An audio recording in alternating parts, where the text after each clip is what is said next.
માણાવદરના ધારાસભ્ય અરવિંદ લાડાણીનો એક video social media પર વાયરલ થતા તેઓ ફરી એકવાર ચર્ચામાં આવ્યા છે। વિકાસના કામો મુદ્દે વાત કરતા તેમણે કહ્યું કે હું આજે પણ ગામડામાં રહું છું અને અમને શહેરમાં ગમતું નથી। શહેરનો વિકાસ અમારાથી દેખાતો નથી। લાડાણીના આ નિવેદન બાદ લોકોએ સોશિયલ મીડિયા પર તેમને આડે હાથ લીધા। આ મામલે રાજકારણ પણ ગરમાયું છે। કોંગ્રેસના પ્રવક્તા મનીષ દોશીએ પ્રહાર કરતા કહ્યું કે ભાજપના અનેક ધારાસભ્યો હકીકત જાણે છે અને ક્યારેય સત્ય સામે આવી જાય છે।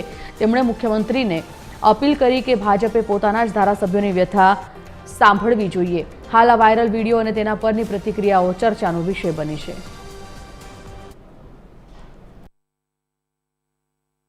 ગામડા ભેગા જ થઈએ, ગામડાનો વિકાસ કરવો એ જ અમારી નેમ છે। મિત્રો, હું આજે પણ ગામડામાં જ રહું છું। દિનેશભાઈ ગામડામાં રહીએ, સિટીમાં અમને ફાવતું નથી, સિટીનો વિકાસ અમારાથી દેખાતો નથી। એ વાત કહું છું કે ભાજપાના અનેક ધારાસભ્યો સત્ય બિચારા દિલમાં વિચારી રહ્યા છે, પણ ક્યારેક આ રીતે બહાર આવે છે।